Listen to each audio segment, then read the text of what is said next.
Hello everyone, स्वागत है आप सभी का। आई होप आप सभी बहुत बढ़िया होंगे। स्ट्रेट लाइन को कवर करने के बाद अब हम शुरू कर रहे हैं सर्कल्स को। आई होप आपने स्ट्रेट लाइन को बहुत अच्छे से पढ़ लिया होगा, उसे रिवाइज कर लिया होगा, क्योंकि यदि आपको स्ट्रेट लाइन में प्रॉब्लम होगी तो आपको सर्कल में भी प्रॉब्लम होगी। तो आपको स्ट्रेट लाइन को अच्छे से रिवाइज करना है, तभी आपको सर्कल की वीडियो देखना है। ठीक है, तो ये सर्कल की फर्स्ट वीडियो है। बिना किसी देरी के शुरू करते हैं सर्कल से। सबसे पहले हम देखेंगे सर्कल की डेफिनेशन। सर्कल की डेफिनेशन क्या है कि एक पॉइंट है जो कि मूव कर सकता है, लेकिन उस पॉइंट पर एक रिस्ट्रिक्शन है। क्या रिस्ट्रिक्शन है? कि वो पॉइंट हमेशा एक फिक्स पॉइंट से कांस्टेंट डिस्टेंस पर होना चाहिए। मतलब जो ये डिस्टेंस है वो हमेशा सेम होना चाहिए। तो वो पॉइंट किस तरीके से मूव करेगा? तो वो इस तरीके से मूव करेगा। कैसा पाथ बनाएगा? वो एक सर्कल के रूप में पाथ बनाएगा। तो बस यही है सर्कल की डेफिनेशन। और इस पॉइंट के इस पाथ को हम क्या बोलेंगे? पॉइंट के पाथ को हम बोलते हैं लोकस। तो डेफिनेशन में भी ये लिखा हुआ है कि it is the locus of a point. एक पॉइंट का लोकस है which moves in a plane in such a way that its distance from a fix point is always constant. मतलब ये जो डिस्टेंस है वो हमेशा कॉन्स्टेंट होना चाहिए। अच्छा, तो इस फिक्स पॉइंट को हम क्या बोलेंगे? इस फिक्स पॉइंट को हम बोलेंगे सेंटर। और जो डिस्टेंस है, कॉन्स्टेंट डिस्टेंस, उसे हम बोलेंगे रेडियस। क्लियर? समझ आ गई सर्कल की डेफिनेशन? ये तो बेसिक है। अब यदि हमें इस सर्कल की इक्वेशन बताना हो तो वो कैसे बताएंगे? सर्कल की इक्वेशन बताना है मतलब हमें इस पॉइंट का लोकस बताना है, और पॉइंट का लोकस निकालना हमें आता है। कैसे निकालते हैं? फर्स्ट स्टेप थी कि जिस पॉइंट का लोकस निकालना है उसे हम एच कोमा के मानेंगे। सेकेंड स्टेप, जो भी कंडीशन दी होगी उसे फॉलो करेंगे। थर्ड स्टेप क्या थी कि एच और के अलावा कोई वेरिएबल है उसे एलिमिनेट करेंगे, और लास्ट एच की जगह पर रखेंगे एक्स, के की जगह रखेंगे वाई। तो बस यहाँ पर भी यही हमें फॉलो करना है। ये इक्वेशंस, मतलब ये वाली जो स्टेप्स हैं, इन्हें फॉलो करेंगे और हमारे पास सर्कल की इक्वेशन आ जाएगी। तो अब हम देखते हैं सर्कल की इक्वेशन। अब सर्कल दो तरीके से बन सकते हैं। पहला तरीका ये कि उसका जो सेंटर है वो ओरिजिन पर हो, मतलब उसकी कोऑर्डिनेट क्या होंगे? 0,0। तब इस सर्कल की इक्वेशन क्या होगी? हमें इस पॉइंट का लोकस निकालना है। तो पहले तो जिस पॉइंट का लोकस निकालना है उसे हम मान लेते हैं एच कोमा के। हमें दिया क्या है? हमें सेंटर के कोऑर्डिनेट दिए हुए हैं 0,0, और क्या दिया हुआ है? और रेडियस दिया हुआ है ए। तो हम क्या करते हैं, डिस्टेंस फॉर्मूले से ये डिस्टेंस निकालते हैं और उसे इक्वेट कर देंगे ए के। तो डिस्टेंस फॉर्मूला लगाओ। ओरिजिन से डिस्टेंस क्या होता है? Root of H square plus K square equal to A दिया हुआ है। अब दोनों साइड स्क्वायर कर दो, तो H square plus K square equal to A square. अब एच की जगह रख दो एक्स और के की जगह रख दो वाई। तो ये जो इक्वेशन आई, यही इक्वेशन है सर्कल की इक्वेशन। कैसा सर्कल? जिसका सेंटर ओरिजिन पर है। तो यदि आपसे कोई पूछे उस सर्कल की इक्वेशन बताओ जिसका सेंटर ओरिजिन पर है, तब आप क्या बोलोगे? X square plus Y square equal to A square. A क्या है यहाँ पर? ए है रेडियस। क्लियर? अब हम हर बार इस पॉइंट को एच कोमा के नहीं मानेंगे, इस पॉइंट को एक्स कोमा वाई ही मानेंगे, क्योंकि लास्ट में तो एच को एक्स रखना है और के को वाई रखना है। तो इसलिए इस पॉइंट को हम क्या मानेंगे? X comma Y. ठीक? तो अब हम उस सर्कल की इक्वेशन देखते हैं जिसका सेंटर ओरिजिन पर ना हो। ओरिजिन पर ना हो तो कहाँ होगा? हमने मान लिया उसका सेंटर है x1 y1 पर। तब इस सर्कल की इक्वेशन क्या होगी? तो डिस्टेंस फॉर्मूला लगाओ। क्या आएगा? Root of x minus x1 का whole square plus y minus y1 का होल स्क्वायर इक्वल टू हमें दिया हुआ है a के। रेडियस a दिया हुआ है ना, तो अब दोनों साइड स्क्वायर कर दो। क्या आ जाएगा? x माइनस x1 का whole square plus y minus y1 का whole square equal to a square. तो अब ये जो इक्वेशन आई, ये इक्वेशन है उस सर्कल की जिसका सेंटर है x1 y1 कोऑर्डिनेट पर और उसका जो रेडियस है वो है a। तो जब भी आपको किसी सर्कल की इक्वेशन निकालना हो तो हमें दो चीज़ों की ज़रूरत होगी। पहला क्या? उसके सेंटर की कोऑर्डिनेट, दूसरा रेडियस। तो यदि आपको किसी भी सर्कल का रेडियस और उसके सेंटर की कोऑर्डिनेट पता चल जाए तो हम इस फॉर्मेट से उसकी इक्वेशन निकाल सकते हैं। तो इक्वेशन क्या होगी? x माइनस x1 का whole square plus y minus y1 का whole square equal to a square. जैसे किसी स्ट्रेट लाइन की इक्वेशन बताने के लिए हमें दो चीज़ों की जरूरत थी। कौन कौन सी? उस स्ट्रेट लाइन का स्लोप, दूसरा उस स्ट्रेट लाइन पे कोई पॉइंट पता चल जाए, तब हम उस स्ट्रेट लाइन की इक्वेशन बता सकते थे। ऐसे ही सर्कल के साथ भी होता है, दो चीज़ों की जरूरत होगी, पहला सेंटर के कोऑर्डिनेट, दूसरा रेडियस। ठीक है, तो ये दोनों आपको फॉर्मेट याद रखना है। ये है जब सेंटर ओरिजिन पर हो, और ये है जब सेंटर x1, y1 पर हो। क्लियर? तो ये दोनों आपको याद रखना है। तो फिर अब कुछ क्वेश्चंस करो। इस क्वेश्चन में हमें सर्कल की इक्वेशन निकालना है। तो पहले तो आप मुझे बताओ, किसी भी सर्कल की इक्वेशन निकालने के लिए किन दो चीज़ों की जरूरत होती है? पहला उस सर्कल का रेडियस, दूसरा उस सर्कल के सेंटर के कोऑर्डिनेट। तो क्वेश्चन पढ़ो। अब हमसे बोल रहा है कि किसी सर्कल के जो डायमीटर्स होते हैं उनकी इक्वेशंस हमें दी हुई है और सर्कल का एरिया दिया हुआ है। तो पहले आप मुझे बताओ सर्कल का एरिया क्या होता है? सर्कल का एरिया होता है पाई आर स्क्वायर, जो कि इक्वल दिया हुआ है 49 पाई के। पाई से पाई गया, तो आर की वैल्यू हमारे पास आ गई 7। तो आर की वैल्यू तो आ गई। सेंटर के कोऑर्डिनेट कैसे आएंगे? हमें दो डायमीटर्स की इक्वेशन दी हुई है, दो व्यास की इक्वेशन दी हुई है। तो किसी भी सर्कल में जो डायमीटर्स होते हैं, व्यास, वो कहाँ से होकर गुजरते हैं? वो सेंटर से होकर गुजरते हैं। तो दोनों डायमीटर्स जहाँ पर इंटरसेक्ट करेंगे वही होगा हमारे सेंटर का कोऑर्डिनेट। तो इन दोनों लाइन की इक्वेशन को सॉल्व करो। डायमीटर क्या होता है? लाइन होती है ना, तो लाइन की इक्वेशन दी हुई है। तो एक इक्वेशन है 2x - 3y = 5 और 3x - 4y = 7। ये आपके एग्जाम का क्वेश्चन है, ठीक है ना? अब इन दोनों को सॉल्व करो। तो पहले देख के बताओ क्या इन्हें सॉल्व करने की जरूरत है? जब दिख ही रहा है कि 2 लिखा हुआ है, 3 लिखा हुआ है, 5 लिखा हुआ है, और यहाँ पर 3, 4, 7, मतलब ये y की वैल्यू ऑब्वियसली -1 होगी और x की वैल्यू 1।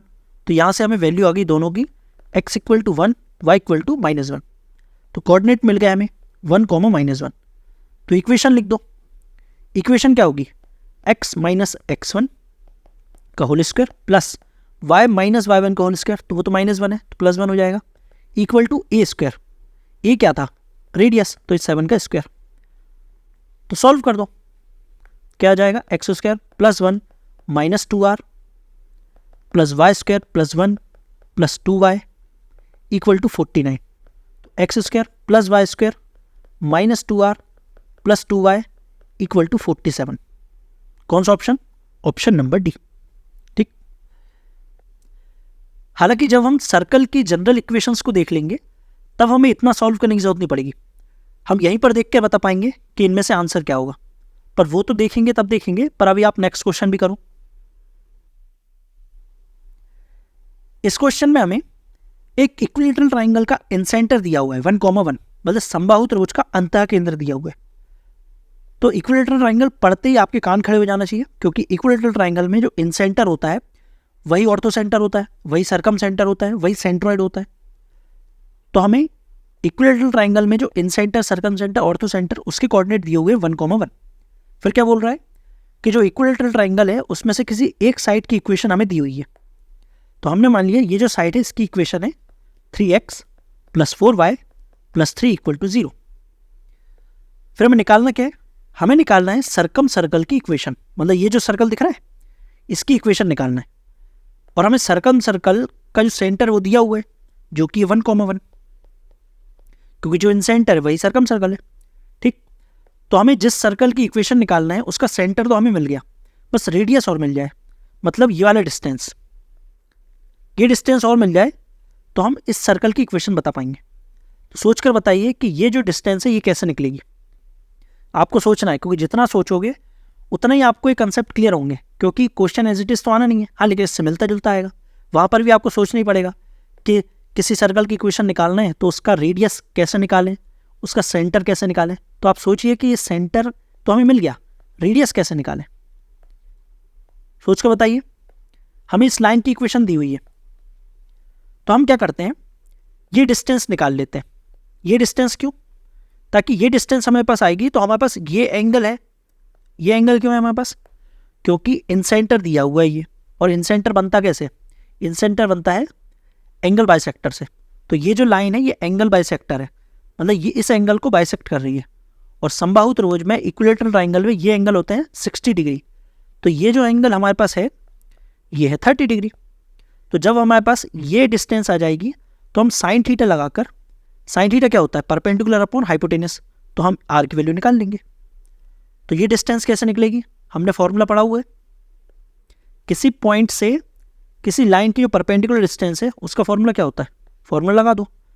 तो इस पॉइंट को इस लाइन पर रख दो, यही फॉर्मूला था ना, क्या आएगा 3 + 4 + 3 upon root of a² + b², root of 3² + 4², क्या आ जाएगा 10/5, तो वैल्यू आ गई 2।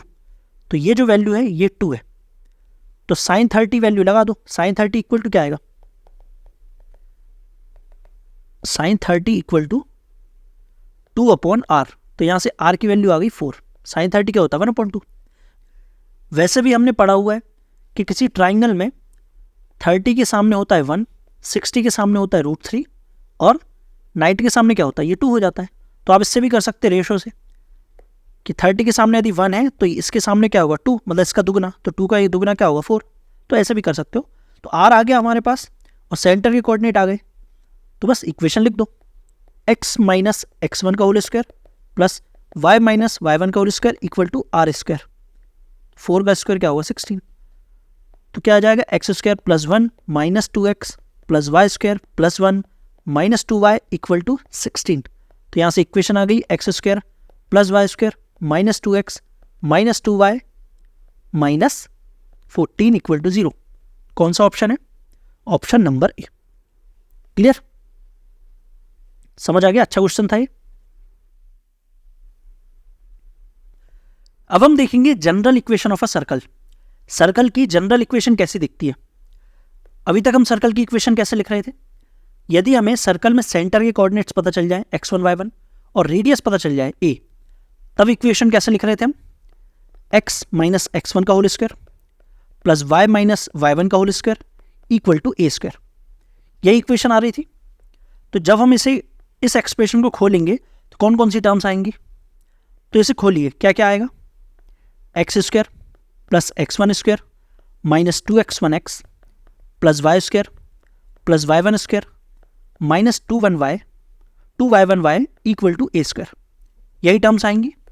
और इसमें जो x1 y1 a ये तो कांस्टेंट टर्म है, ये कांस्टेंट है ना। तो कौन कौन सी टर्म्स आ रही हैं, तो एक टर्म तो आ रही है x² वाली, एक टर्म आ रही है y² वाली, एक टर्म आ रही है x वाली, और कौन सी टर्म आ रही है y वाली टर्म आ रही है।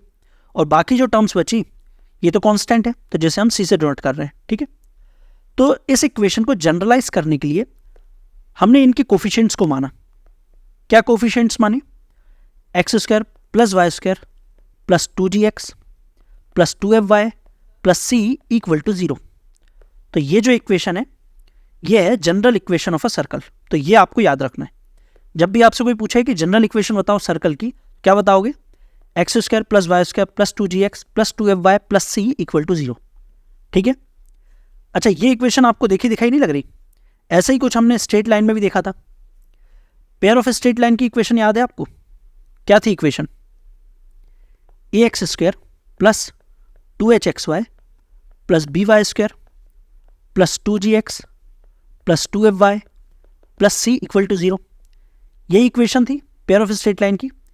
इसी इक्वेशन को हम कहते हैं 2 डिग्री इक्वेशन। क्या बोलते हैं, 2 डिग्री इक्वेशन। बस इसी इक्वेशन का जो स्पेशल वर्जन है वही है सर्कल की इक्वेशन। सर्कल की जनरल इक्वेशन है वो। स्पेशल वर्जन क्या, यदि हम इस इक्वेशन में h = 0 कर दें, h = 0 हो जाएगा, मतलब ये वाली टर्म गायब हो जाएगी, x × y वाली, क्योंकि हमारी जो सर्कल की इक्वेशन है इसमें x × y वाली टर्म नहीं है ना, हमें वही करना है। यदि इस इक्वेशन में h = 0 हो जाए और a = b हो जाए, a क्या है, a है x² का कोफिशिएंट, b है y² का कोफिशिएंट। तो हम इन दोनों के कोफिशिएंट्स को सेम करना चाहते हैं।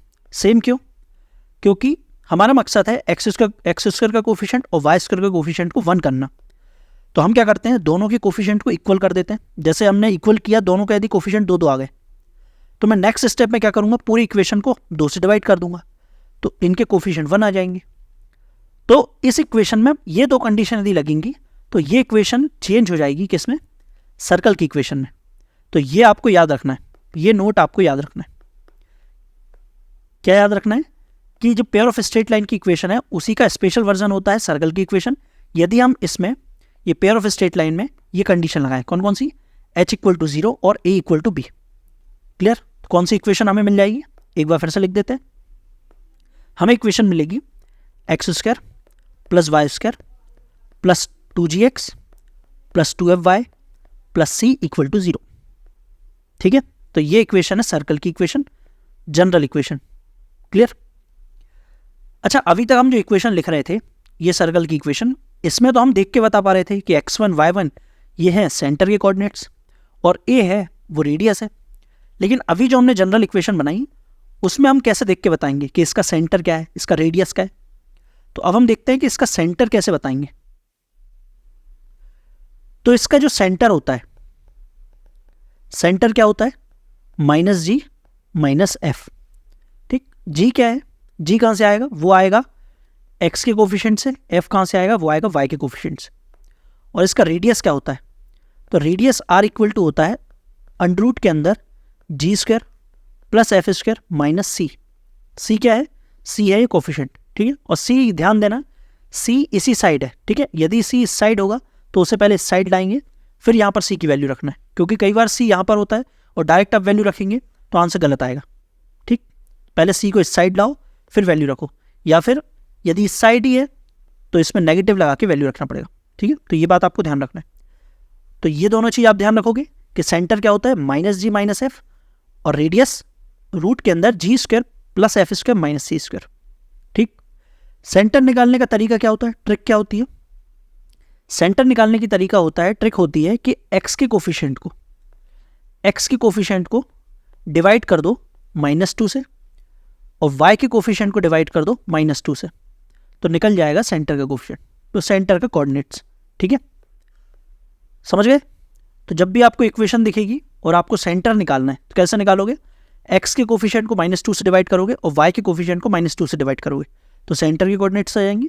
और एक बार सेंटर के कोऑर्डिनेट्स आ गए तो बस यहाँ जो संख्या होगी उसका स्क्वायर कर देना, यहाँ जो संख्या होगी उसका स्क्वायर कर देना, ऐड कर देना, फिर माइनस करेंगे c से। ठीक है, भले यहाँ पे माइनस है लेकिन जब इसका स्क्वायर करेंगे तो ऑब्वियसली प्लस ही होना है ना, इसलिए डायरेक्ट इसी का स्क्वायर कर दिया करो और डायरेक्ट इसी का स्क्वायर कर दिया करो।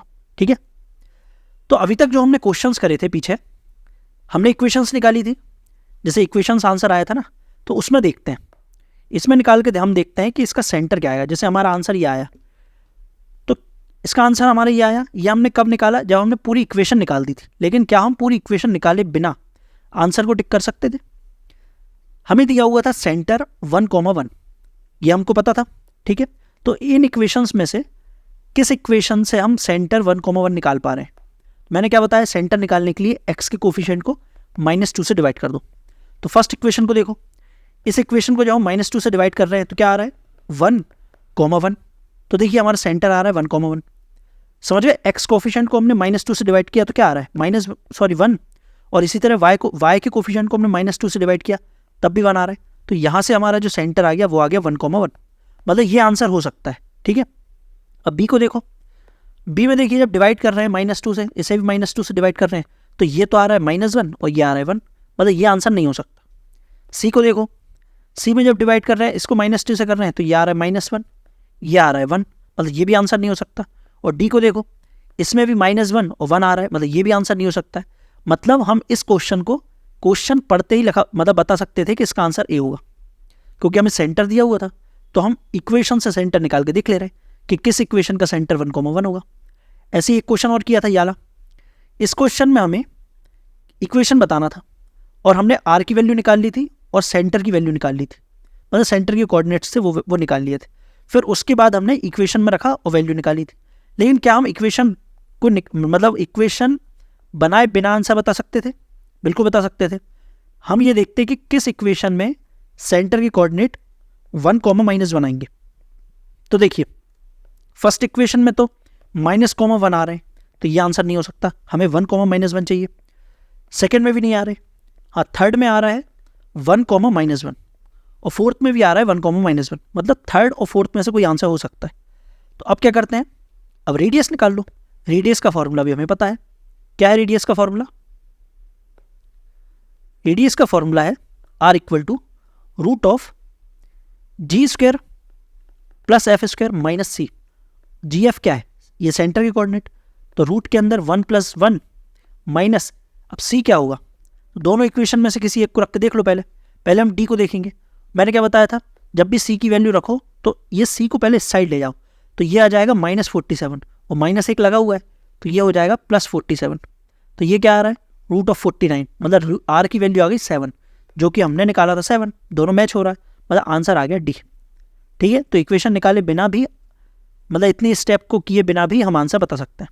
ठीक है, रिवर्स मेथड के थ्रू, क्योंकि इससे हमने सेंटर निकालना सीख लिया और रेडियस निकालना सीख लिया। ठीक है, समझ गए। तो फिर अब क्वेश्चन करो एक। इस क्वेश्चन में हमसे बोला है कि एक स्क्वायर है जो कि किसी सर्कल के अंदर इंस्क्राइब्ड है, मतलब यहां पर एक स्क्वायर है जो कि किसी सर्कल के अंदर है। किस सर्कल के अंदर है उसकी इक्वेशन हमें दी हुई है। तो पहले तो इस इक्वेशन को डिकोड करो और हमें बताओ कि इस सर्कल में सेंटर के कोऑर्डिनेट्स क्या होंगे। तो सेंटर के कोऑर्डिनेट निकालने के लिए क्या करते हैं, एक्स के कोफिशिएंट को -2 से डिवाइड करते हैं, वाई के कोफिशिएंट को -2 से डिवाइड करते हैं। तो सेंटर की कोऑर्डिनेट्स क्या आएंगे, 1, -2। तो रेडियस क्या आएगा, रेडियस आएगा g² + f² - c क्या है 3। तो r = आ गया √2। तो हमारे पास रेडियस भी आ गई और सेंटर की कोऑर्डिनेट्स भी आ गए। फिर हम क्वेश्चन में क्या बोला हुआ है, हमसे बोला है कि जो स्क्वायर के साइड्स हैं वो कोऑर्डिनेट एक्सिस के पैरेलल है। इसका क्या मतलब है, कोऑर्डिनेट एक्सिस के पैरेलल है, इसका मतलब है कि ये जो साइड है, ये जैसे ये है वाई एक्सिस, ये है एक्स एक्सिस, ये जो साइड है ये एक्स एक्सिस के पैरेलल है और ये वाली साइड वाई एक्सिस के पैरेलल है। इस लाइन का मतलब ये है। ठीक है, मतलब ये जो डायग्राम बना हुआ है ये बिल्कुल सीधा बना हुआ है। ठीक है ना, ये वाई एक्सिस, ये एक्स एक्सिस, तो ये डायग्राम बिल्कुल सीधा बना हुआ है। ठीक है, फिर हमें क्या निकालना है, हमें निकालना है इस स्क्वायर के वर्टेक्स के कोऑर्डिनेट। ये जो कोऑर्डिनेट्स है ना, इसके कोऑर्डिनेट निकालना है। तो कैसे निकालेंगे, सोचकर बताओ। तो पहले तो जो हमने जानकारी निकाल ली है उसे इस डायग्राम में डिनोट करते हैं। देखिए, ये डायगोनल है इस स्क्वायर का, और जो स्क्वायर का डायगोनल है, विकर्ण है, वो इस सर्कल का क्या है, डायमीटर, व्यास है। और दोनों व्यास एक दूसरे को कहाँ पर इंटरसेक्ट करेंगे, सेंटर पर। और सेंटर की कोऑर्डिनेट हमने निकाल ली है, क्या निकाले हैं, 1, -2।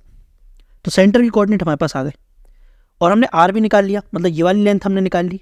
तो ये वाली लेंथ हो, ये वाली लेंथ हो, ये वाली लेंथ हो और ये वाली, ये सब सेम है क्योंकि ये सब आर है। तो ये लेंथ हमने निकाल ली √2, तो ये लेंथ भी √2 होगी। हमें ये पता है कि किसी भी स्क्वायर में जो डायगोनल्स होते हैं वो एक दूसरे को 90 डिग्री एंगल पर काटते हैं। तो ये है 90 डिग्री, तो पाइथागोरस प्रमेय से ये वाली लेंथ निकाल लो। तो ये लेंथ क्या आएगी, पाइथागोरस प्रमेय से निकालेंगे तो ये लेंथ आएगी 2। ठीक है, इतनी जानकारी समझ आ गई। अब देखिए, यह है सेंटर और ये जो लाइन है वो इस सर्कल के लिए क्या है, इस सर्कल के लिए कॉर्ड है, जीवा है ना। और किसी भी सेंटर से जब जीवा पर लंब डाला जाता है परपेंडिकुलर, तो वो कॉर्ड को 2 भागों में डिवाइड कर देता है, बराबर भागों में डिवाइड करता है। तो देखिए, हमने एक लंब डाला यहाँ पर, एक डाला यहाँ पर, उसी तरह एक यहाँ पर और एक यहाँ पर। तो ये जो हमने परपेंडिकुलर डाला उसने ये पूरी जो साइड्स हैं उनको 2 भागों में डिवाइड कर दिया। और हर साइड की लंबाई कितनी है हमने निकाल लिया है, कितनी है, 2। तो ये जो छोटी छोटी लेंथ आ गई ये कितनी होंगी, तो ये होंगी 1, 1, ये भी 1 होगी, ये 1 होगी, ये भी 1 है, ये भी 1, ये भी 1, ये भी 1, ये भी 1, ये भी 1 और ये भी 1। ठीक है, अब मैं इसे थोड़ा सा क्लीन कर रहा हूँ, ये √2 मैंने हटा दिया यहाँ से। ठीक है, अब देखिए, हमें सेंटर के कोऑर्डिनेट्स पता है, हमें ये वर्टेक्स के कोऑर्डिनेट बताना है, मतलब ये है ए, ये बी, ये सी और ये डी। तो ये कैसे बताएंगे, हमें सेंटर के कोऑर्डिनेट पता है, हमें सी के कोऑर्डिनेट बताना है। तो कैसे बताएंगे, हमें यहाँ पे लिखा हुआ है क्वेश्चन में कि साइड जो है वो कोऑर्डिनेट एक्सिस के पैरेलल है, तो इस जानकारी का यूज़ होगा। देखिए, ये हमने बना दिया कार्टेशियन प्लेन, ये है वाई एक्सिस, ये है एक्स एक्सिस। यहाँ पर मैं नंबर लिख दे रहा हूँ, जैसे ये है 1, 2, 3, 4, यहाँ पर भी ये 1, 2, 3, 4, ये -1, -2, -3, -4, -1, -2, -3, -4। अब देखिए, सेंटर के कोऑर्डिनेट्स क्या है हमारे पास, 1 कॉमा -2, तो 1 कॉमा -2 कहाँ होगा, ये है 1 -2 है यहाँ पर, है ना, तो ये होंगे कोऑर्डिनेट 1 कॉमा -2 के। क्लियर, हालांकि मैं इसे हटा दे रहा हूँ, आप समझ जाइए कि ये 1 कॉमा -2 है। हमें निकालना है पहले सी के कोऑर्डिनेट्स, सी के कोऑर्डिनेट पर जाना है, तो कैसे जाएंगे, देखिए ये वाली जो लेंथ है ये कितनी है, ये भी 1 है क्योंकि ये 1 है ना, और ये भी 1 है, तो ये सारी जितनी भी छोटी छोटी लेंथ्स हैं ये सारी 1 है, ये भी 1 है, ये भी 1, ये भी 1 और ये भी 1, ठीक है। तो हमें सी के कोऑर्डिनेट्स निकालना है, तो देखिए ये वाले कोऑर्डिनेट से हमें 1 यूनिट राइट जाना है और 1 यूनिट ऊपर जाना है। तो देखिए यहाँ से जब 1 यूनिट राइट जाएंगे तो कहाँ पर आ गए हम, तो ये आ गए हम, ये कितना है, ये 1, ये 2, तो यहाँ पर हम आए और यहाँ से हमें जाना है 1 यूनिट ऊपर, ये है ना, यहाँ से 1 यूनिट राइट 1 यूनिट ऊपर, तो देखिए 1 यूनिट राइट 1 यूनिट ऊपर, मतलब यहाँ पर आ गए। तो ये कोऑर्डिनेट क्या है, ये कोऑर्डिनेट है 2 कॉमा, ये क्या है -1, तो 2 कॉमा -1 आ गया सी के कोऑर्डिनेट्स। समझ आ रहा है कैसे निकाल रहे हूँ, अभी मैं आपको समझा रहा हूँ इसलिए धीरे धीरे कर रहा हूँ, बाकी आपको समझ आ रहा होगा कि हम कोऑर्डिनेट कैसे निकाल रहे हैं इस जानकारी का यूज़ करके। अब हम निकालते हैं डी के कोऑर्डिनेट्स, तो डी के कोऑर्डिनेट कैसे निकालेंगे, 1 यूनिट लेफ्ट 1 यूनिट ऊपर, तो देखिए 1 यूनिट लेफ्ट 1 यूनिट ऊपर, तो कहाँ आ गए हम, ये हम आ गए 0 कॉमा -1 पर, तो इसके कोऑर्डिनेट आ गए 0 कॉमा -1, ठीक है, ये 0 कॉमा -1 है ना। अब हम ए के कोऑर्डिनेट देखते हैं, तो कैसे निकलेंगे, 1 यूनिट नीचे 1 यूनिट लेफ्ट, ठीक है, या फिर ऐसे भी जा सकते हैं 1 यूनिट लेफ्ट 1 यूनिट नीचे, तो जाते हैं 1 यूनिट लेफ्ट 1 यूनिट नीचे, तो ये क्या है, ये है 0 कॉमा कितना, -1 -2 -3, तो 0 कॉमा -3, तो ए के कोऑर्डिनेट आ गए 0 कॉमा -3। तो बी के कोऑर्डिनेट बताओ, तो बी के कोऑर्डिनेट के लिए हमें जाना है 1 यूनिट राइट 1 यूनिट नीचे, तो 1 यूनिट राइट 1 यूनिट नीचे, तो यहाँ कितने कोऑर्डिनेट है 2 कॉमा -3, तो इसके कोऑर्डिनेट आ गए 2 कॉमा -3, तो चारों वर्टेक्स के कोऑर्डिनेट हमने निकाल लिए, ठीक है। हो सकता है ऐसा क्वेश्चन मतलब चारों कोऑर्डिनेट निकालने को ना आए, कोई एक कोऑर्डिनेट निकालने को आ जाए, लेकिन इससे मिलता जुलता क्वेश्चन जरूर आ सकता है, क्योंकि अच्छा क्वेश्चन है।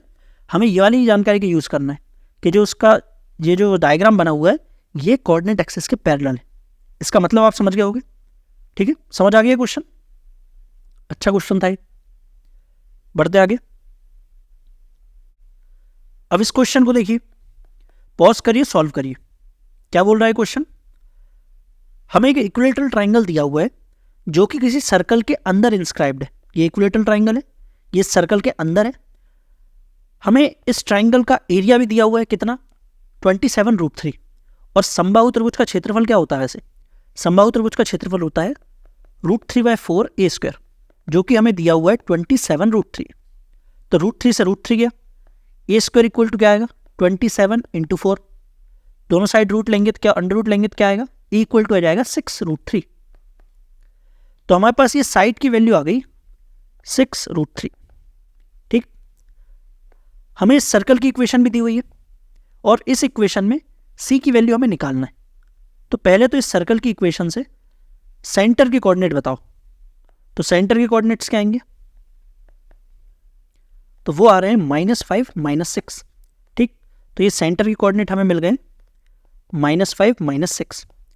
अब हम चाह रहे हैं कि हमें रेडियस और मिल जाए, ऐसा क्यों, क्योंकि यदि हमें रेडियस मिल जाएगी तो हम रेडियस वाला फॉर्मूला लगा देंगे, √ कौन सा g² + f² - c, और g और f हमारे पास है, हम c की वैल्यू निकाल लेंगे। बस r पता चल जाए, तो वो कैसे पता चलेगा बताइए, सोच के बताइए कि r कैसे निकालेंगे। जस्ट अभी हमने किया लास्ट क्वेश्चन में कि ये क्या है, ये है कॉर्ड जीवा, और इस पर जब सेंटर से लंब डलता है परपेंडिकुलर तो उसे 2 भागों में डिवाइड करता है, तो ये वाली लेंथ हमारे पास आ जाएगी, ठीक है। जब ये वाली लेंथ आ जाएगी और फिर हमें ये वाली लेंथ चाहिए, तो कैसे निकालेंगे, देखिए हमने इस पर परपेंडिकुलर डाला तो ये लेंथ आ गई 3√3, हमें ये r की वैल्यू निकालना है। तो देखिए ये एंगल कितना है, इक्विलेटरल ट्राइंगल में पूरा एंगल होता है 60, तो ये एंगल कितना होगा, ये एंगल है 30, तो यहां पर कौन सा कंसेप्ट लगेगा, cos 30 इक्वल टू क्या होता है, cos 30 इक्वल टू होगा बेस अपॉन हाइपोटेनस, और बेस क्या है 3√3 अपॉन आर। कॉस 30 होता है √3/2। तो नेक्स्ट पेज पे देखिए, √3/2 इक्वल टू 3√3 अपॉन आर। तो यहां से आर की वैल्यू क्या आ गई, आर की वैल्यू आ गई 6। तो हमें आर की वैल्यू भी मिल गई। या फिर आप ऐसा भी सोच सकते थे कि 30 के सामने एंगल कितना होता है 1, 60 के सामने √3, तो 90 के सामने क्या होता है 2। तो वो उस रेशो से भी आप कर सकते हो, ठीक है। बाकी यदि आप ऐसे सोच पाए तो बहुत अच्छी बात है कि cos 60 हम यहाँ पर लगाएंगे जिससे हमें हाइपोटेनस मिल जाए। तो हमें आर की वैल्यू मिल गई, तो इसे कंपेयर कर दो। तो आर इक्वल टू होगा √g² plus h², f²। g² क्या होगा 25 प्लस f² 36 माइनस सी, और आर की वैल्यू रख देते हैं हम यहाँ पर 6। दोनों साइड स्क्वायर कर दो। 36 इक्वल टू 25 प्लस 36 माइनस सी, तो यहाँ से सी की वैल्यू आ गई 25। हमें वही निकालना था, तो आंसर डी। समझ आ गया कैसे किया, अच्छा सवाल था। आगे बढ़ते हैं फिर हम। अब इस क्वेश्चन को करिए, बहुत अच्छा सवाल है और आसान सवाल भी है, ठीक है। क्या बोल रहा है ये, हमें एक सर्कल दिया हुआ है जिसका रेडियस है 1। हमें उस सर्कल के सेंटर का लोकस निकालना है। लोकस मतलब पाथ। किसका पाथ निकालना है, उसका सेंटर का पाथ। ये वाले सर्कल की बात हो रही है और उसका सेंटर ये है। इसका हमें पाथ निकालना है जो कि एक सर्कल के ऊपर रोल कर रहा है, आउटसाइड ऑफ द सर्कल, मतलब ये वाले सर्कल के बाहर रोल कर रहा है। तो ये सेंटर रोल करेगा तो कैसा पाथ बनाएगा, ये पाथ बना हुआ है, मतलब बड़ा वाला सर्कल जो बन रहा है ये इसी सेंटर का पाथ, इसी सेंटर का लोकस है। मतलब हमें इस बड़े वाले सर्कल की इक्वेशन बताना है, ठीक। हमें अंदर वाले सर्कल की इक्वेशन दी हुई है, तो इस इक्वेशन से हम ये वाले सर्कल का रेडियस भी निकाल सकते हैं और सेंटर के कोऑर्डिनेट भी निकाल सकते हैं। तो ऐसा कितने लोग सोच पा रहे हैं कि ये वाले सर्कल का जो सेंटर के कोऑर्डिनेट होंगे वही बड़े वाले सर्कल के भी होंगे, क्योंकि बड़ा वाला सर्कल का भी सेंटर यही है ना। तो ये वाले इक्वेशन से सेंटर के कोऑर्डिनेट निकालो। तो सेंटर के कोऑर्डिनेट्स आ गए -3/2 और 3, तो ये आ गए सेंटर के कोऑर्डिनेट। तो ये पॉइंट आ गया। अब रेडियस निकालो ये अंदर वाले सर्कल का। तो रेडियस क्या आएगा, r equal to √9/4 plus 9 minus c क्या है -9 है तो +9 हो जाएगा। 9 बाहर ले लेते हैं तो 3 बाहर आएगा, तो 1/4 प्लस 2, ये है रूट के अंदर। क्या आ रहा है, तो ये आ रहा है 9/4, मतलब फिर से 3/2 बाहर आएगा। तो फाइनल आर की वैल्यू आ गई 9/2। तो आर की वैल्यू आ गई 9/2। आर क्या है, ये वाली जो डिस्टेंस है, हमें ये वाली डिस्टेंस आ गई कितनी 9/2, और ये कोऑर्डिनेट हमारे पास क्या मिले हैं -3/2 और 3, ठीक। देखिए ये वाली लेंथ हमें मिली है 9/2 और ये लेंथ हमें क्वेश्चन में दी हुई है 1। तो ये बड़े वाले सर्कल का रेडियस क्या हो जाएगा 9/2 + 1। सोच पा रहे हो, तो हमारे पास कैपिटल आर आ गया। कैपिटल क्या आर क्या आ जाएगा 9/2 + 1, कैपिटल आर इक्वल टू आ जाएगा 11/2। तो हमारे पास बड़े वाले सर्कल का सेंटर के कोऑर्डिनेट भी आ गए और रेडियस भी आ गई। और ये दोनों जब हमें पता चल जाता है तो सर्कल की इक्वेशन कैसे निकालते हैं, x - x1 का whole square plus y - y1 का whole square equal to a²। तो x1 और y1 ये है, क्या आएगा x प्लस 3/2 का होल स्क्वायर प्लस y - 3 का whole square equal to a क्या है 11/2 का होल स्क्वायर। तो या तो ऐसे सॉल्व कर लो और जो इक्वेशन आएगी आंसर लगा देना, या दूसरा तरीका क्या है, ऑप्शन से देखो किस ऑप्शन में सेंटर के कोऑर्डिनेट -3/2 और 3 आ रहे हैं। तो फर्स्ट ऑप्शन देखिए इसमें आ रहे हैं, सेकंड में भी आ रहे हैं, थर्ड में पहले तो हमें x² y² इसके कोऑर्डिनेट को 1 करना पड़ेगा।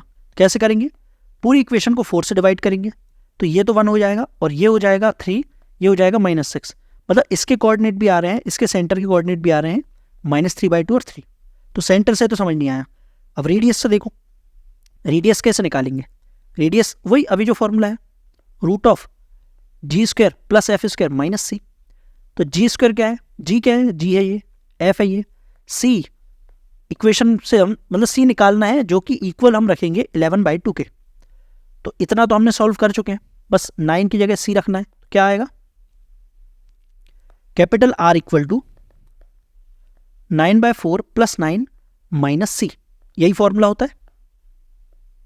फॉर्मूला क्या होता है, g square plus f square minus c equal to होता है आर के। तो कैपिटल आर निकालना चाहते हैं, कैपिटल आर की वैल्यू हमने निकाल ली 11/2 इक्वल टू, मतलब सी की वैल्यू निकालना चाहते हैं ना, तो क्या आएगा 9 चुको 36 प्लस 9 45/4, तो यहाँ आ रहा है 45/4 माइनस सी। अच्छा दोनों साइड स्क्वायर भी कर दो तो ये रूट गया, स्क्वायर करेंगे तो 11/2 का हो जाएगा 1/4। ठीक, तो यहाँ से सी की वैल्यू क्या आ जाएगी, सी इक्वल टू आ रहा है 45/4 माइनस 1/4। एलसीएम आ रहा है 4, इसे माइनस करेंगे तो क्या आएगा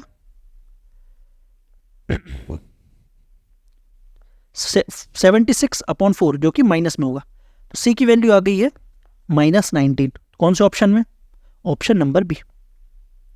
समझ आ गया, या तो आप इस इक्वेशन को सॉल्व कर लेते तब भी आप डायरेक्ट इक्वेशन पहुंच जाते, लेकिन जब हमारे पास ऑप्शन है तो ऑप्शन से देखते हैं ना।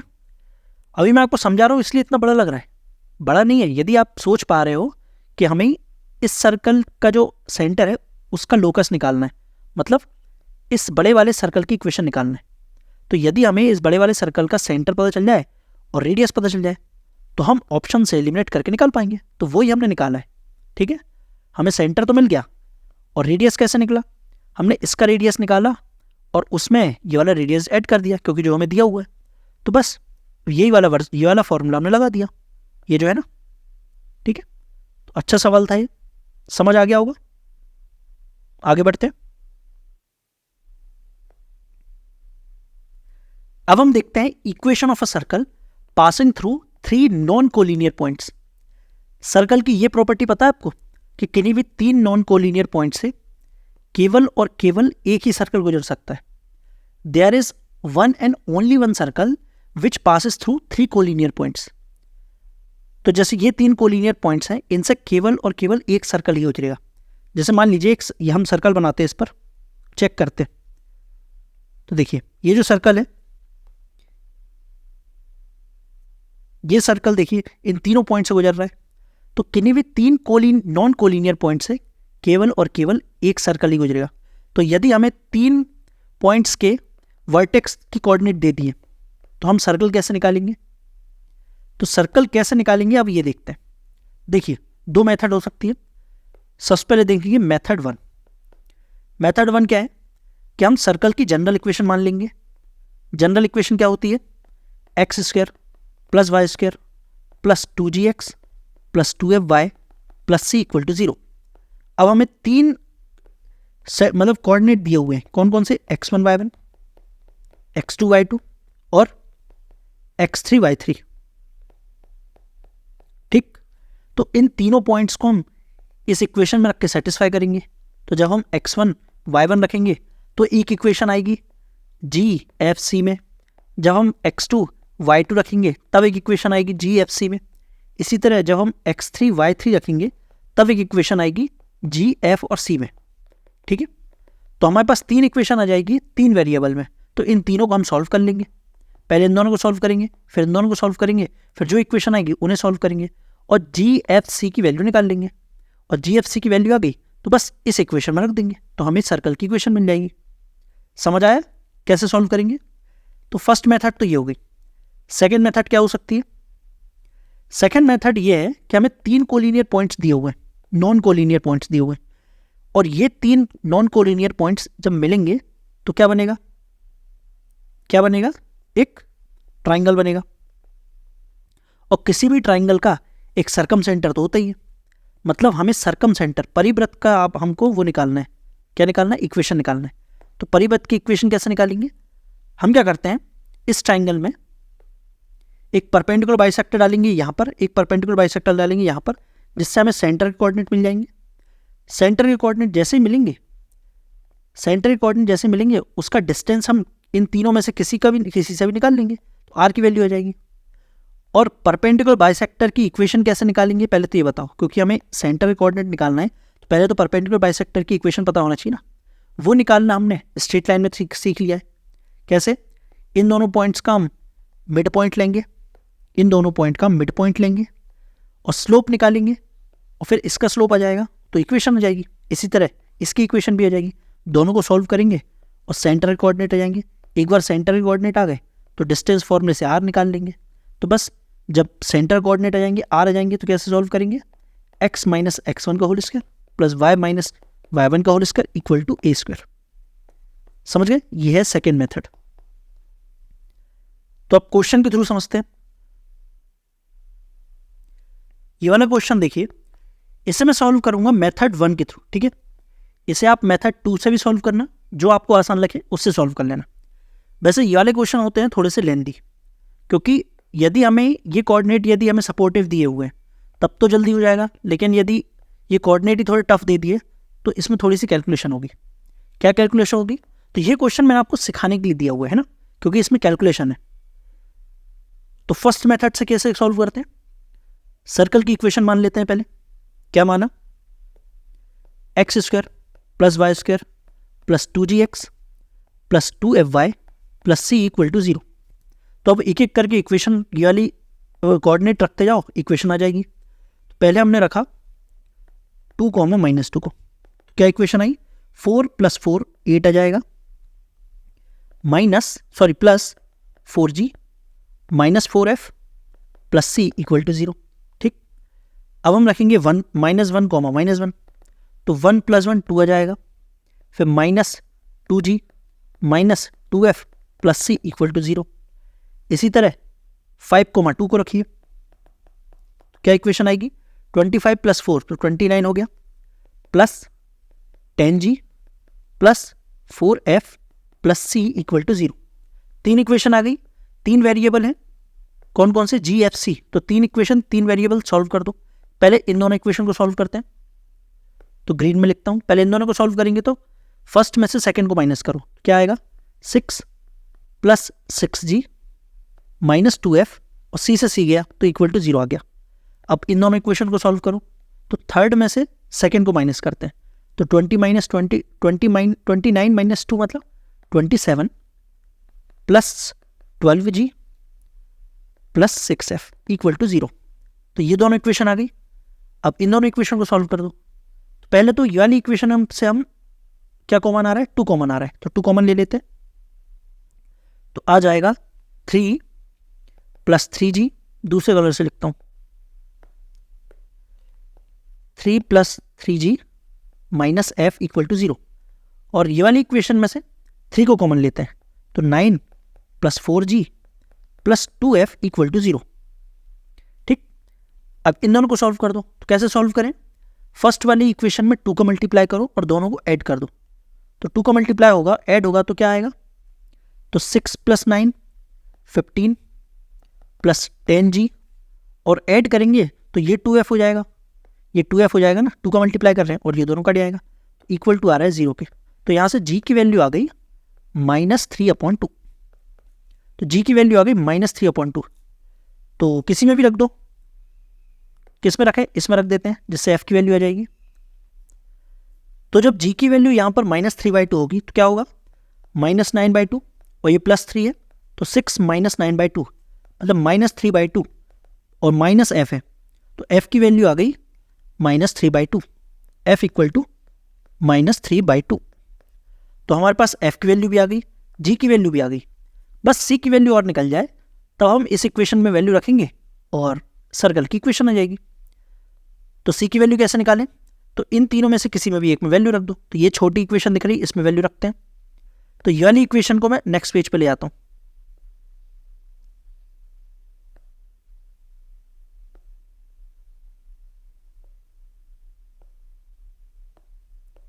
ठीक, अब इस पे वैल्यू रख दो। 2 माइनस जी की वैल्यू क्या है, -3/2, तो ये हो जाएगा +3।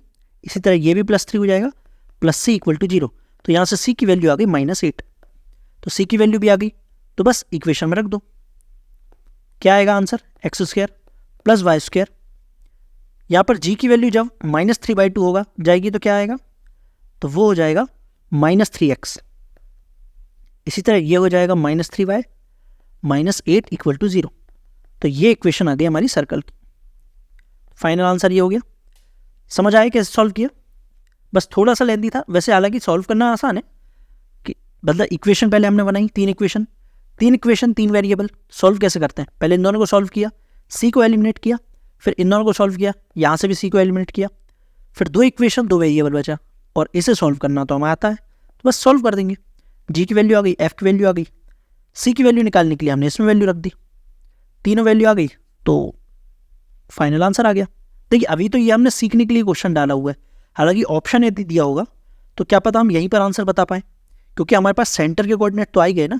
-g - f के कोऑर्डिनेट क्या होंगे, 3/2 और 3/2। तो हम इक्वेशन में देख लेंगे कि किस इक्वेशन में सेंटर के कोऑर्डिनेट 3/2 3/2 आ रहे हैं। ठीक है, तो अभी तो हमने सीखने के पर्पज से ये वाला क्वेश्चन डाला था, तो समझ आ गया होगा। ये मैंने मेथड 1 से सॉल्व किया है, तो आप मेथड 2 से भी सॉल्व कर सकते हैं। मेथड 2 क्या थी, फिर से बता दे रहा हूं। यहाँ पर 3 पॉइंट के कोऑर्डिनेट दिए हुए हैं, मतलब हमें किसी ट्राइंगल के कोऑर्डिनेट दिए हुए हैं। तो हम क्या करेंगे, हम परपेंडिकुलर बाइसेक्टर इसकी इक्वेशन निकालेंगे, एक इक्वेशन ये वाले परपेंडिकुलर बाइसेक्टर की निकालेंगे, फिर दोनों का जो इंटरसेक्टिंग पॉइंट आएगा वो होगा सेंटर का कोऑर्डिनेट। और सेंटर के कोऑर्डिनेट एक बार पता चल जाएंगे तो किसी भी वर्टेक्स से डिस्टेंस फॉर्मूले से डिस्टेंस निकाल लेंगे ताकि आर पता चल जाए। तो जब हमें सेंटर कोऑर्डिनेट मिल जाएंगे, आर के कोऑर्डिनेट, आर की वैल्यू पता चल जाएगी, तो इसकी वैल्यू हम यानी इक्वेशन में रख देंगे, तो हमारे पास सर्कल की इक्वेशन आ जाएगी। तो सेकेंड मेथड ये, तो आप सॉल्व करना चाहे तो इसे सॉल्व कर सकते हो। ठीक है, बाकी ये मेथड भी अच्छी थी। अब इस क्वेश्चन को देखो, अच्छा सवाल है, आपको थोड़ा सोचना पड़ेगा इस सवाल में। क्या बोल रहा है ये सवाल, हमें एक सर्कल दिया हुआ है जो कि इन दोनों पॉइंट से होकर गुजर रहा है। पहले तो डायग्राम बना लेते हैं। ये एक सर्कल है जो कि ये 2 पॉइंट हैं उनसे गुजर रहा है। कौन कौन से, पहला पॉइंट है 2,3, दूसरा पॉइंट है 4,5। फिर क्या बोल रहे हैं कि इस सर्कल का जो सेंटर है, सेंटर इस लाइन पर लाई कर रहा है, मतलब इस सेंटर से होकर एक लाइन गुजर रही है। मान लीजिए ये एक सेंटर है और इस सेंटर से होकर एक लाइन गुजर रही है जिसकी इक्वेशन हमें दी हुई है। क्या इक्वेशन दी है, y - 4x + 3 = 0। हमें इस सर्कल का रेडियस बताना है, तो कैसे निकालेंगे, थोड़ा सोचो, पॉज करो और थोड़ा सोचोगे इसे सॉल्व कैसे करेंगे, इसका रेडियस निकालना है। देखिए हमें इस सर्कल में सिर्फ 2 पॉइंट दिए हुए, 3 पॉइंट नहीं दिए। यदि 3 देता तो हम इक्वेशन निकाल लेते और इक्वेशन निकाल के बता देते कि इसकी रेडियस क्या है। लेकिन अभी हमारे पास 2 पॉइंट, तो हम क्या करते हैं, इन दोनों पॉइंट्स को हम क्या करते हैं, मिला देते हैं। तो हमारे पास क्या आ गई, तो हमारे पास एक कॉर्ड आ गई। कॉर्ड आ गई ना, तो जितनी बार भी कॉर्ड आएगा, मतलब कॉर्ड आएगी किसी सर्कल में, तब आपको ये प्रॉपर्टी जरूर लगाना है कि सेंटर से उस कॉर्ड पर परपेंडिकुलर डालना है। तो यहाँ पर भी हम वही प्रॉपर्टी लगाते हैं, सेंटर से हम इस कॉर्ड पर परपेंडिकुलर डालते हैं, तो वो कॉर्ड को बाइसेक्ट करती है ना, ये परपेंडिकुलर है, मतलब ये जो है वो मिड पॉइंट है इस कॉर्ड का मिड पॉइंट। तो अब हम क्या करते हैं, ये जो परपेंडिकुलर हमने डाला इसकी इक्वेशन निकालते हैं, और इसकी इक्वेशन हमें दी हुई है। इन दोनों का जो इंटरसेक्टिंग पॉइंट है वही है सेंटर, तो इसकी यदि हमें इक्वेशन मिल जाएगी तो इंटरसेक्टिंग पॉइंट निकाल के इक्वेशन निकाल लेंगे, वो इंटरसेक्टिंग पॉइंट निकाल लेंगे, जिससे हमें सेंटर के कोऑर्डिनेट आ जाएंगे। सेंटर के कोऑर्डिनेट जैसे आएंगे, ये डिस्टेंस लगा के आर निकाल लेंगे। समझ गए हमें क्या करना है, तो जल्दी से सॉल्व करते हैं। पहले तो इसका मिड पॉइंट निकालते हैं। मिड पॉइंट क्या आएगा, 4 + 2 6/2 3, 5 + 3 8/2 4, तो मिड पॉइंट आ गया। अब इस लाइन का पहले स्लोप निकालो। ये वाली लाइन का स्लोप क्या आएगा, 5 - 3 मतलब 2/4 - 2 2, तो इसका स्लोप आ गया 1। जब ये वाली लाइन का स्लोप 1 है तो ग्रीन लाइन का स्लोप क्या होगा, तो ग्रीन लाइन का स्लोप होगा -1। तो इक्वेशन क्या होगी, y - 4 = -1 × x - 3, तो y + x - 7 = 0। तो अब ये दोनों इक्वेशन आ गई, इन दोनों को सॉल्व करो और इंटरसेक्टिंग पॉइंट निकालो। तो दोनों को माइनस करते हैं, तो माइनस करेंगे तो क्या आएगा, -5x + 10 = 0। तो यहाँ से x की वैल्यू आ गई 2, तो x की वैल्यू 2 आ गई, इस इक्वेशन में रख दो। x की वैल्यू 2 तो y की वैल्यू 5, तो हमारे पास कोऑर्डिनेट आ गए 2,5। तो बस अब डिस्टेंस फॉर्मूला लगाओ और सॉल्व करो। यहाँ पर लगाते हैं, देखिए ये कोऑर्डिनेट है 2,5, ये है 2,3, तो ये तो दिख रहा है कि इन दोनों के बीच का डिस्टेंस होगा 2, तो आंसर आ गया हमारा डी। ये तो दिख रहा है ना, जैसे देखिए 2,3 कहाँ पर होगा, 2,3 कहाँ पर होगा, 2,3 यहाँ पर होगा, और 2,5 उसके दो पायदान ऊपर होगा, तो डिस्टेंस कितना है, 2 है ना, तो इसका आंसर आ गया 2। समझ आ गया? अच्छा सवाल था ये, बस आपको थोड़ा सोचना पड़ेगा कि इसे सॉल्व कैसे करना है। तो ये जैसे ही हमें दिखा कि दो ही कोऑर्डिनेट दिए हुए हैं, तो हमने उन दोनों को जोड़ा तो हमें एक कॉर्ड मिल गया। और जब भी कॉर्ड आ जाए, जीवा आ जाए, तो आपको ये वाली प्रॉपर्टी जरूर लगाना है कि सेंटर से उस जीवा पर जब लंब डाला जाता है, परपेंडिकुलर डाला जाता है, तो वो उसे बाइसेक्ट करता है। ठीक है, तो वो वाली प्रॉपर्टी यहाँ पर लग गई, तो हमें मिड पॉइंट मिल गया, तो इसकी इक्वेशन हमने निकाल ली। ठीक है, अच्छा सवाल था ये। बढ़ते हैं आगे, और अब हम देखेंगे डायमीटर फॉर्म। डायमीटर फॉर्म क्या होता है? यदि हमें किसी सर्कल का डायमीटर के कोऑर्डिनेट्स दिए हों, मतलब व्यास के कोऑर्डिनेट, जैसे मान लीजिए ये है ए, ये है बी, और दोनों एंड पॉइंट के कोऑर्डिनेट हमें दिए हुए हैं x1 y1 x2 y2, तो सर्कल की इक्वेशन क्या होगी? तो सर्कल की इक्वेशन हम डायरेक्ट लिख सकते हैं x minus x1 into x minus x2 plus y minus y1 into y minus y2 equal to 0। तो ये फॉर्मेट आपको याद रखना है। यदि हमें किसी सर्कल के डायमीटर के कोऑर्डिनेट दिए हो, तो डायरेक्ट आप ऐसे सर्कल की इक्वेशन निकाल सकते हैं। ठीक है, तो इस पर क्वेश्चन देख लो। जैसे इस क्वेश्चन को देखो, क्या बोल रहा है क्वेश्चन?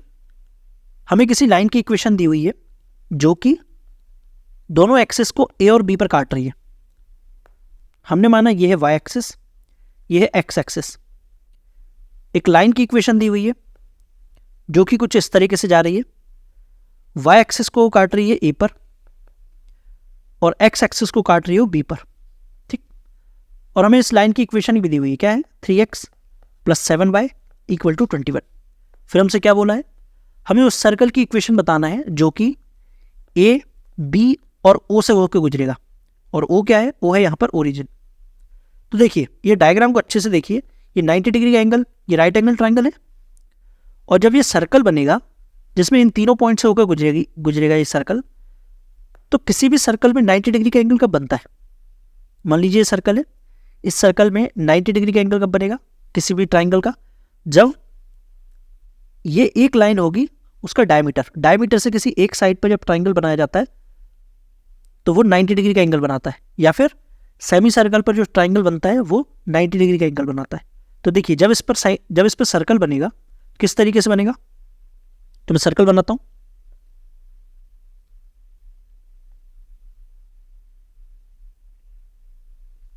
तो देखिए ये सर्कल है जो कि ए से, बी से और ओरिजिन से होकर गुजर रहा है, दिख रहा है?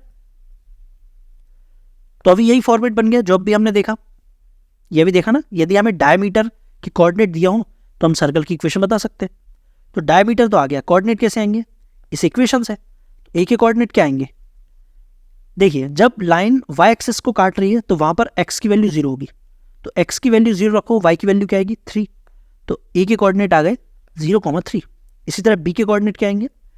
जब ये लाइन एक्स एक्सिस को काट रही है तो वहां पर वाई की वैल्यू 0 होगी, तो वाई की वैल्यू 0 रखेंगे तो एक्स की वैल्यू आ रही है 7, तो इसके कोऑर्डिनेट आ गए 7,0। तो हमें ए और बी दोनों के कोऑर्डिनेट मिल गए, और ए और बी क्या है? इस सर्कल का डायमीटर है, व्यास है ना, और उसके कोऑर्डिनेट हमें मिल गए। तो सर्कल की इक्वेशन क्या होगी? सर्कल की इक्वेशन होगी x minus x1 into X minus x2 plus y minus y1 into Y minus y2 equal to 0। तो इक्वेशन आ जाएगी X square plus Y square minus 7x minus 3y equal to 0। तो ये आ गई circle की equation. आसान सवाल था, बस सोचना पड़ेगा आपको। सोचना क्या, जैसे ही आपको राइट एंगल ट्राइंगल दिखा तो आप वहीं समझ जाएंगे कि ये जो लाइन है ये इस सर्कल का व्यास है, डायमीटर है, तो बस इसके कोऑर्डिनेट निकालना, सर्कल की इक्वेशन लिखना। आसान सवाल था। बढ़ते हैं आगे। अब हम देखेंगे parametric equations of a circle. Parametric equations में जनरली हम सर्कल के ऊपर एक पॉइंट को अज्यूम करते हैं in terms of some parameter, और सर्कल के केस में वो पैरामीटर होता है थीटा। जैसे यहां पर देखिए एक सर्कल लिया हमने, और ये जो सर्कल है इसका सेंटर है ओरिजिन पर, ठीक है। इस सर्कल पर हमने एक पॉइंट को अज्यूम किया, पॉइंट P, और ये जो डिस्टेंस है वो कितना है, वो है R, और ये जो एंगल है वो है थीटा। तो हमें ये पॉइंट P के कोऑर्डिनेट्स पता करने हैं। तो कोऑर्डिनेट्स कहते हैं कैसे आएंगे, तो आप मुझे बताइए ये डिस्टेंस कितना है, ये डिस्टेंस कितना है। जब ये एंगल थीटा है तो कॉस थीटा इक्वल टू क्या होगा, बेस अपॉन हाइपोटेन्यूस, मतलब x अपॉन r। तो x की वैल्यू आ गई r cos थीटा। तो हम कह सकते हैं ये जो डिस्टेंस होगा वो है r cos थीटा। इसी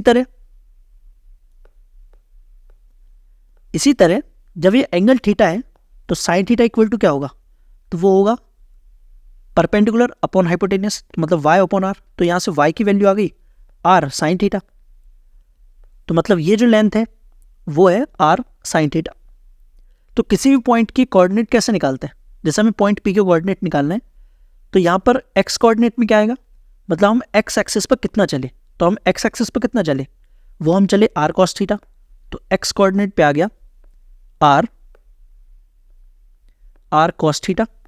इसी तरह y एक्सिस पर कितना चले, तो y एक्सिस पर चले हम r साइन थीटा।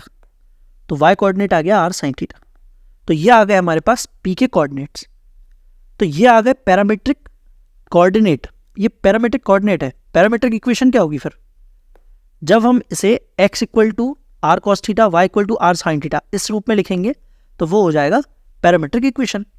और पैरामीट्रिक कोऑर्डिनेट क्या है, वो है r cos theta r sine theta. तो ये आपको याद रखना है, ठीक। तो अभी तो हमने जो सर्कल लिया उसका सेंटर ओरिजिन पर है, लेकिन यदि हमारा सर्कल इस टाइप का हो जिसका सेंटर है वो किसी पॉइंट पर हो a, B पर, तब P के कोऑर्डिनेट्स क्या आएंगे। तो अभी मैंने बताया आपको किसी भी पॉइंट के कोऑर्डिनेट कैसे निकालते हैं कि हम x एक्सिस पे कितना चले, फिर y एक्सिस पे कितना चले। जितना हम x एक्सिस पे चले वो आएगा x कोऑर्डिनेट, जितना हम y एक्सिस पे चले वो आएगा y कोऑर्डिनेट। तो देखिए इसमें ये पॉइंट a, B है, ये a, B है। इसका क्या मतलब है, हम a पर ये x एक्सिस पे चले a डिस्टेंस और y एक्सिस पे चले b डिस्टेंस। तो ये डिस्टेंस हमारे पास है कौन सा, ये वाला डिस्टेंस ग्रीन वाला, ये डिस्टेंस हमारे पास है a, और ये डिस्टेंस है हमारे पास b, ठीक। तो हमारे पास a, B के कोऑर्डिनेट आ गए। हमें p के कोऑर्डिनेट्स बताना है। तो देखिए हम क्या करते हैं, P से परपेंडिकुलर डालते हैं,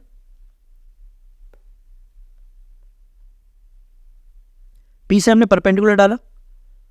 तो अब हम कितना डिस्टेंस चले x एक्सिस पर, तो x एक्सिस पर यहां पर a चले और यहां पर कितना चले, अभी हमने इसकी मतलब वो वैल्यू निकाली थी, क्या आई थी, वो आई थी r cos थीटा, और इसकी वैल्यू हमने क्या निकाली, r sin थीटा।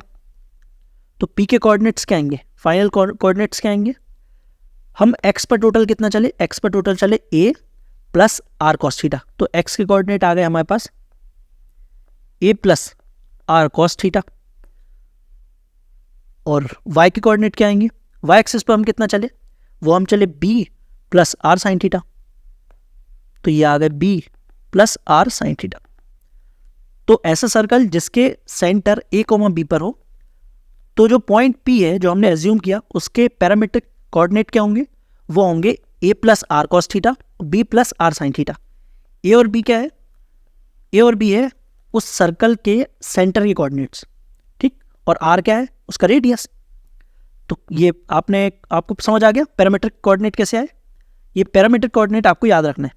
तो पैरामीट्रिक इक्वेशन क्या होगी, तो उसे इक्वल के फॉर्म में लिख दोगे, x equal to a plus r cos theta, y equal to b plus r sine theta. तो वो आ जाएगा पैरामीट्रिक इक्वेशन। समझ आ गया। तो ये दोनों आपको याद रखना है। पैरामीट्रिक कोऑर्डिनेट क्या होते हैं, जब सेंटर ओरिजिन पर हो और जब सेंटर किसी पॉइंट पर a, B पर हो तब क्या होंगे। तो बस वो जुड़ जाता है। जैसे a, B पर है तो a plus r cos theta, b plus r sine theta, ठीक है, और यहां पर r cos theta, r sine theta. आसान है। तो फिर इस क्वेश्चन को सॉल्व करो। हमें सर्कल की इक्वेशन दी हुई है, हमें पैरामीट्रिक इक्वेशन बताना है। तो पहले तो इस इक्वेशन से सेंटर के कोऑर्डिनेट निकालो। तो क्या आएंगे, तो वो आएंगे -3 और 2, यही आएंगे। तो r इक्वल टू क्या आएगा, रूट ऑफ 9 + 4 -12, मतलब माइनस माइनस क्या हो जाएगा, +12। तो ये क्या हो रहा है, ये 25, तो r की वैल्यू आ रही है 5। क्लियर। तो हमारे पास r की वैल्यू आ गई और सेंटर आ गए। तो पैरामीट्रिक इक्वेशंस क्या होती है, x इक्वल टू होता है a + r cos theta, y equal to होता है b + r sin थीटा। तो a और b क्या है, ये a है, ये b है, और r हमारे पास 5 है। तो इक्वेशंस क्या आ जाएंगी, x equal to -3 + 5 cos theta, और y इक्वल टू क्या होगा, 2 + 5 sin थीटा। तो ये इक्वेशंस आ गई पैरामेट्रिक इक्वेशंस।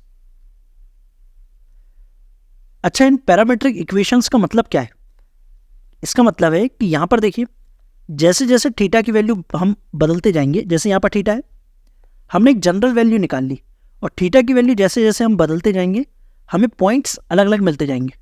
तो ये जो एंगल है ना, ये बदलता रहेगा, तो हमें अलग अलग पॉइंट मिलते रहेंगे। तो ये हमने जनरल वैल्यू निकाल ली किसी भी पॉइंट की जो कि उस सर्कल पर होगा, ठीक है। और सर्कल कैसा है, वो है ये। तो एक जनरल पॉइंट होते हैं, ये x है, ये y है, ठीक है। समझ आ गया होगा। अब आज की वीडियो को हम इतना ही रहने देते हैं। अब नेक्स्ट वीडियो से हम जो कंसेप्ट पढ़ेंगे वो होगा सर्कल अंडर स्पेशल कंडीशंस। तो मिलते हैं नेक्स्ट वीडियो में, तब तक के लिए